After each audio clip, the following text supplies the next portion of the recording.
Congress party के द्वारा चुनावी अभियान में जांच पड़ताल को लेकर भेजे गए राजस्थान के कांग्रेस विधायक रामलाल जाट का मानपुर में कांग्रेस प्रखंड अध्यक्ष रंजीत सिंह के नेतृत्व में सैकड़ों कार्यकर्ताओं ने जोरदार फूल माले से स्वागत किया।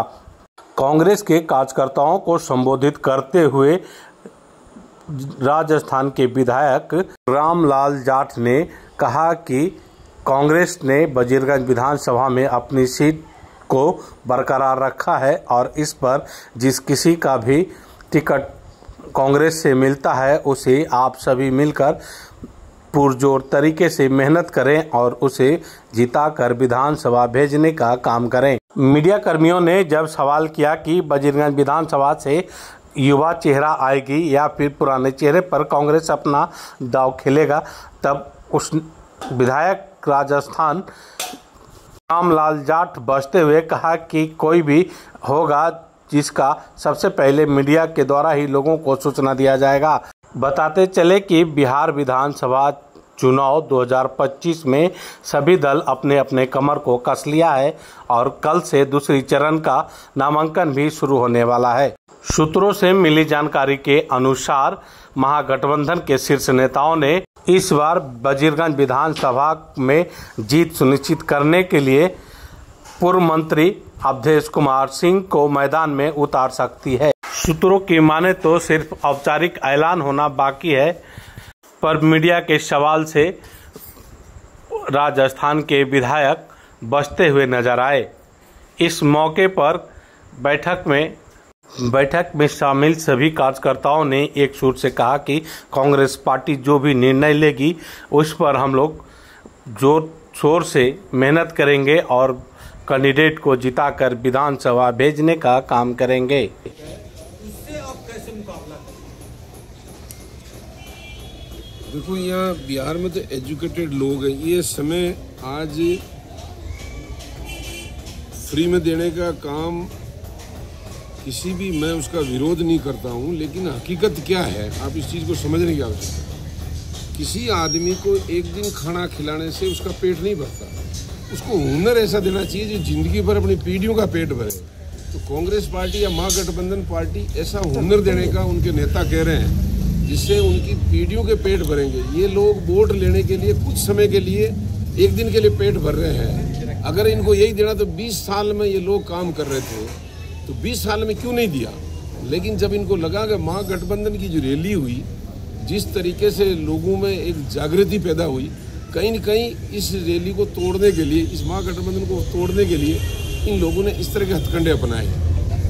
जैसे इसका परिणाम जो है, जो फ्री वीज किया गया, हर जगह आपने भी देखा है, खुद राजस्थान में भी आपने देखा। आपने भी घोषणा किया था कि 25 लाख का स्वास्थ्य बीमा देंगे, लेकिन बावजूद जो है जनता उनके फ्री बीज पर विश्वास किया और आपको सत्ता से बेदखल किया।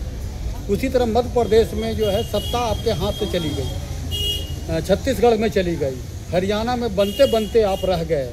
तो बिहार में किस तरह से इसका जो है, लोगों में किस तरह से इसका मुकाबला करेंगे? बिहार की जनता, मैंने बताया आपको, पढ़ी लिखी है। वो इस चीज़ को समझेगी कि कांग्रेस पार्टी महागठबंधन जीवन भर हुनर देने के लिए अपनी नीतियां बना रहा है। वो घोषणा, अपने घोषणा पत्र में उनको जीवन भर 10,000 से भी ज़्यादा काम देने का वादा ही नहीं, भरोसा दिला रहा है। भारतीय जनता पार्टी, एनडीए सरकार कुछ समय के केवल वोट लेने के लिए, ये तो रिश्वत के रूप में देने का काम है। जनता को इस चीज़ को समझना पड़ेगा, हमारे कार्यकर्ता इस चीज़ को समझाएंगे। मीडिया की भी जिम्मेदारी है कि आप इस तरह देश को खोखला करोगे। आज देश की विदेश नीतियाँ फेल है, देश में चरम पे महंगाई है, देश पे हर वो मुद्दा जिससे आम बेरोजगारी बढ़ रही है, उसके बावजूद ये वोट गलत तरीके से लेने का काम कर रहे हैं। इस चीज़ को बिहार की जनता समझेगी। राहुल जी, तेजस्वी जी और अन्य और उनके सहयोगी नेता जिस तरीके से मन से साफ स्पष्ट तरीके से बिहार की जनता को वादा कर रहे हैं, उस वादे के अनुरूप ही काम करेंगे तो बिहार का आम घर के अंदर रोजगार आएगा। 10,000 से भी कई गुना ज़्यादा उसके घर में आमदनी आएगी। ये महागठबंधन पार्टी भरोसा दिला रही है। इसका मुकाबला इसी तरह करेंगे। दूसरा, राजस्थान में हमने घोषणा ही नहीं की, हमने 25 लाख का इलाज गवर्नमेंट आते ही कर दिया था, पूरा फायदा भी मिला, लेकिन जनता को धार्मिक रूप में भ्रमित किया गया। फिर भी हम 70 से ऊपर सीट लेकर आए हैं। हमारे ही कुछ झगड़े थे, इस चीज़ों से ऐसी चीज़ें हुई। इसलिए आज राहुल जी ने अनुशासित तरीके से कांग्रेस में संगठन सर्जन का काम कर रहे हैं, महागठबंधन के साथ बैठकर इस चीज़ों का निर्णय कर रहे हैं, ताकि भविष्य में ऐसी पुनरावृत्ति नहीं हो। अनुशासित तरीके से पार्टी की नीतियां घर में जाए, जिससे उनका घर ऊपर उठकर आए, ये काम करें। चलिए, एक और छोटा सा सवाल है, वजीरगंज में क्या युवा प्रत्याशी आ रहा दे रहे हैं या पुराने को ही रिपीट कर रहे हैं? ये काम पार्टी के सर्वे के आधार पर होता है। इसमें बहुत ही जल्दी आपको जो सर्वे किया गया, जो जानकारी कार्यकर्ताओं के माध्यम से ली गई है पार्टी आलाकमान ने, उसी से तय हो पाएगा। वो डिक्लेरेशन आपके मीडिया में हमारे से पहले सूचना आपके पास आएगी, तो हम भी आपकी चैनल से जानकारी या प्रिंट मीडिया के माध्यम से जानकारी ले पाएंगे। धन्यवाद।